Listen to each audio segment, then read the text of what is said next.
Thank you, Commander. I want to introduce now our speaker. I'm old and I have lost my notes. And I've been in about 15 different cars today, and I know it's in one of them. But anyway, Jonathan wrote down on a napkin at Magic Morning the other morning when I met with him a few things to introduce him by. But basically, I've done a little research on this man.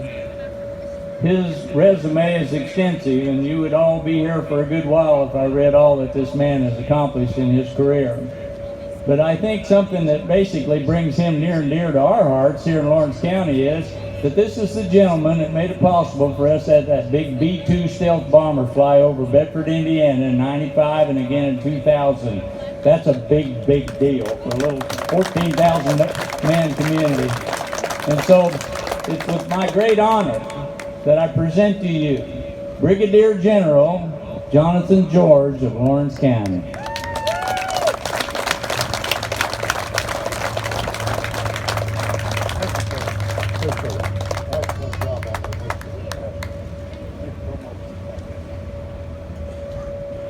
For those folks that want to think that Americans can't come together, and that all we want to do is fight and argue, you have proven them wrong. You have come together for a great cause. That, by definition, makes you a very, very great and special people. I've got two illustrations I want to share with you. On my last duty assignment in uniform, I was stationed at the National Security Council at the White House, and my office was responsible for interpreting, developing, translating all defense strategy and policy for the United States. It was not a fun job. Certainly it was better than burying our dead. Certainly it was better than getting shot at. But short of that, it was a miserable job because nothing goes to the President of the United States with an easy answer. If there were easy answers, other folks like me would be making the decisions. Maybe a private, maybe a corporal, a major, lieutenant colonel, a GS-15. Somebody else handles the easy issues. We leave the toughest ones for the commander-in-chief. But one of the neat things that I got to do while I was there, I supervised an office of 10. One of the, I'll call it a perk because it was a great honor. We were entrusted with giving after-hours tours of the West Wing of the White House. For those of you that know it, the White House West Wing is where all the work is done, the business end. That's the Situation Room, the Navy Mess, Roosevelt Room, the Oval Office. That's the working part of the White House. And we were permitted to give tours to people after the day was over, starting at 6 in the evening up to midnight, and then on the weekends, provided the President wasn't busy doing something that we got in his way. Most of the tours were given to people we had no idea who they were, other than they were good old-fashioned Americans. Sometimes it might be an airman coming back from Afghanistan. Sometimes it might be a sailor that's coming off of one of the ships in Norfolk. Sometimes it was just an individual that had found out a way to ask for an after-hours tour. They were a little bit tough to give. I didn't know who they were, and in the 3 years I supervised the office of 10 people, we gave over 3,000 after-hour tours. And almost every single case, we did not know who the individual was. So you try to strike up a rapport with them. How do you do that with somebody you don't know? Well, let's start. Where are you from, sir? Where are you from, ma'am? Where is your family from? Peoria, Seattle, Albuquerque. And then they would kind of feel a little bit awkward, so they need to repay the invitation. Well, General, where are you from? Bedford, Indiana. Oh man, it's so flat up there. What's it like living on the outskirts of Chicago? Isn't the weather horrible? Okay, so that frustrated me for a little bit until I got to figuring out, how do I explain where I'm from? And immediately it came to me, I'm from Southern Indiana, the stone capital of the world. You know what that means? No, I guess you got a lot of rocks. That means that the three greatest symbols of our nation's heritage and freedom come from my backyard. What's that? Empire State Building. The greatest symbol of if you work hard, you have a little bit of luck, you can make a better life for your family. The National Cathedral shows that we believe that we are just a small part of something greater.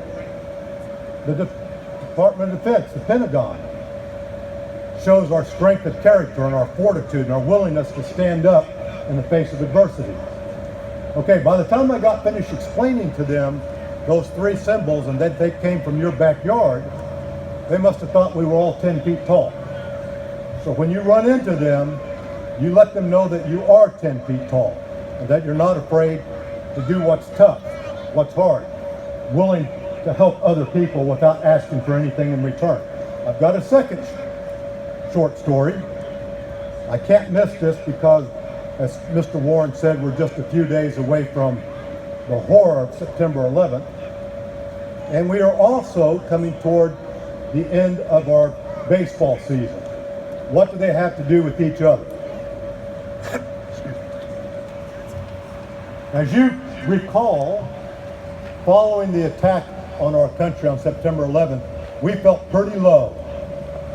We lost a little bit of our confidence. We weren't sure what direction we needed to go in. Everything got canceled, shut down. What do? Do we just curl up and cry like babies? No, we don't do that. We get back up on the horse, we figure out which way to go, and we charge. What helped us do that was the World Series between the Arizona Diamondbacks and the New York Yankees. The gentleman that I was working for was the Air Force Chief of Staff, the senior four-star in the Air Force, General John Jumper. He got invited to go to the last game of the 2001 World Series. It was played on a Sunday in Phoenix, beautiful weather, huge crowd, could not find a better venue for a sporting event to sort of bring us back. We know how to do these things even when they're tough. It was a great game. Lots of big names, a lot of drama. General Jumper was invited by the owner of the Diamondbacks. He sat about 20, 25 rows up off the field. In his service dress, cut an imposing figure.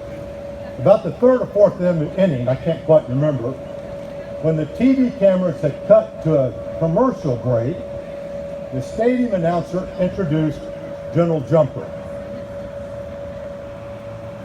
At that moment, the action in that ballpark left the field and it moved to the stands. Now the TV cameras continued to show the game. Everybody in that ballpark tried to get to General Jumper. They tried to get to you. At one point, I counted 400 people standing in line waiting to shake his hand, shake your hand. And you know how when you go to a ball game or you go to a concert, go to the theater, movie, somebody stands up in front, everybody starts moaning and groaning, sit down, get down in front. Nobody objected to the game being blocked. Late in the game, the owner of the Diamondbacks brought up a young lady, 25, 30 years old. She had two little youngsters with her. You could tell she was a lady of means. I could never go and take two youngsters to a ball game like that. She obviously could. Owner of the Diamondbacks turned to General Jumper and said, I'd like to introduce you to, and I apologize, I cannot remember her name. I'd like to introduce you to this lady.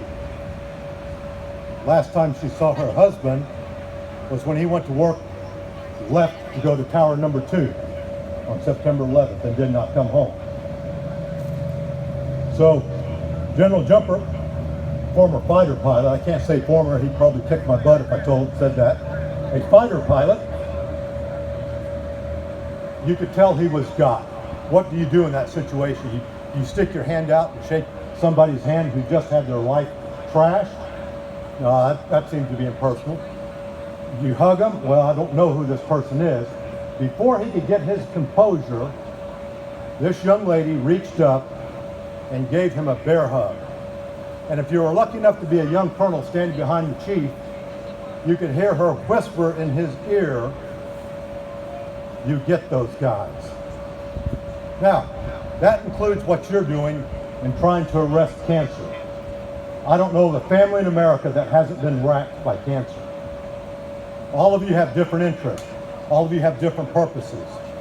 But as long as we remain as one team of Americans, even if we want to argue, even if we want to disagree disagreeably, that's fine, but we've got one focus, and that's to make our nation better. And what you're doing today goes a long way to doing that. Thank you for your time, folks.